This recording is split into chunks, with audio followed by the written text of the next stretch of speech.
Ian Poulter, I think I'm right in saying you first came to prominence in Australia exactly 25 years ago this week at Greg Norman's tournament at the Lakes. Do I have my timing right? Yeah, probably. If it was this week, was it? That tournament was always sort of early February. I think I finished third that week. Yeah, I was going to say third or fourth, and it was sort of the first we saw of Ian Poulter on a world stage. Yeah. What are your recollections of that week? I think I remember holing out a bunker shot on 16 for eagle, I think, if I remember rightly. Trying to work out who won. Did Sergio win? That was Aaron Baddeley beating Sergio in a playoff. Beating Sergio, okay, yeah. So it was a great week. I mean, look, this game, you know, fast forward all these years and travel the globe and come down here to Oz and played some amazing courses. Been lucky enough to win the Aussie Masters. I love it. You guys have got some of the best golf courses on the planet right here. Now, if I could ask you to summarise your career in one sentence, what would that sentence be?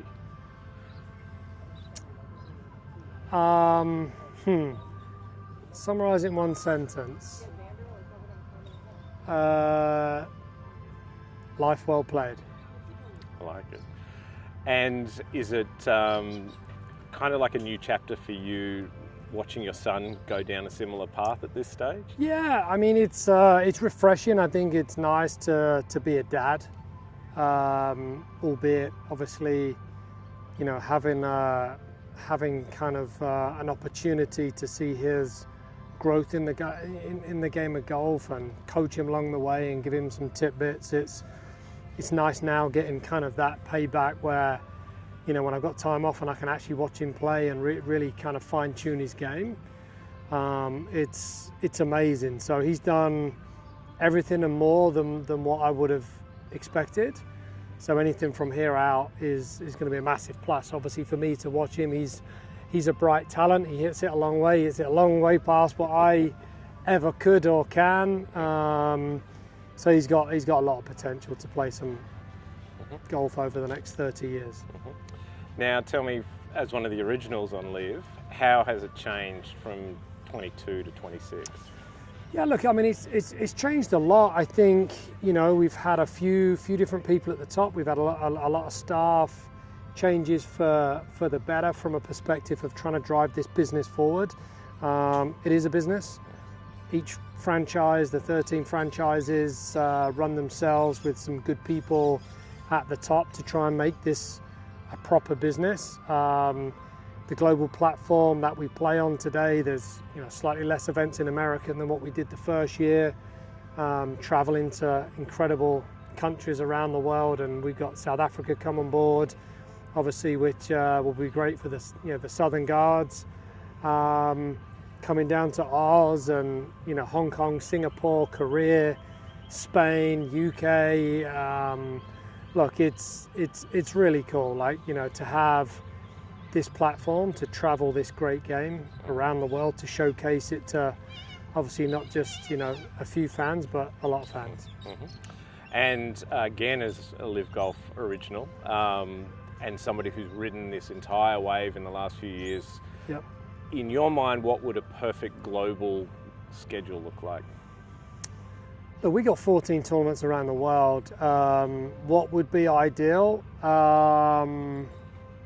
Look, if we can grow the international series with the home opens, with 14 events, you know, on LIV, it gives the opportunity for the younger players today to obviously have a decent go of obviously moving up in the world rankings. If we can give them the opportunity to play, you know, 22 times, you know, 24 times, they have a great, you know, they have a great base there to be able to play a full schedule and a full year, and I think we're doing a great job with it. Do you feel like cracking the American fan base is sort of the secret sauce to LIV though? I don't know if we need to crack the American fan base. I mean, it's like our demographic is a little different to PGA Tours, and when you look at the age, you know, the average age of a PGA Tour fan, it's in the 60s, and obviously our audience is about 25, 30 years younger. So I I think we definitely have, with Fox Sports on the line, with them, pushing it out to as many millions of people that get to watch it. It's a decent blend. Look, the PGA Tour is a different product. Ours is a different product with the teams, and there's plenty enough space for us all to coexist. What's your take on the youth wave that LIV is riding at the moment? Obviously Elvis from an Australian point of view, but he's just one of several really promising. It's amazing. Look, I mean, he's come out in his first week and played amazing. Good for him, good for Rippers. I'm sure he'll be excited to obviously showcase that this week down here in Adelaide. And, obviously you got Lasasso as well coming on board. A big signing obviously for Phil. And we've got a whole host of David Pooge, and there's great young talent in the world of golf today, and this is a wonderful platform for them to play on. And I think over the coming years I would expect there to be more youngsters coming in than some of the oldies like myself. What would you consider was your best shot at winning a major? What was? Hasn't happened yet. I like it.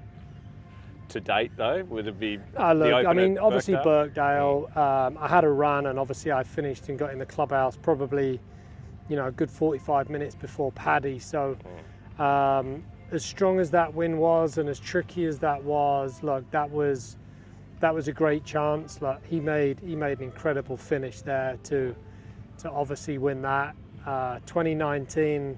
Being the last one at Augusta, being in contention in the last few groups on Sunday was quite exciting. It was a shame, obviously, hitting it in the water there on 12 didn't help things. But look, I've had a great run in some of the majors. Does it grate on you that you haven't won one, or do we put too much emphasis on it? No, I don't. Listen, I mean, I've had an amazing run. If I sit back and think, 27 years ago when I was earning $120 in a pro shop, would I be standing here at 50 years of age with a son who's potentially got the opportunity to turn pro at the end of this year? How it's panned out, pretty damn good. Last one, the Majesticks. Where do you find yourself this year? What can we look forward to? Yeah, look, I'm hopeful. We were down the bottom, in the bottom few. Don't like that position. We've obviously got Laurie Cantor coming this year. We've had some success with him a couple of years ago when he stepped in for Sam, and obviously before Henrik came on board. And I'm hoping we can definitely have a good season this year and be a mid-table team.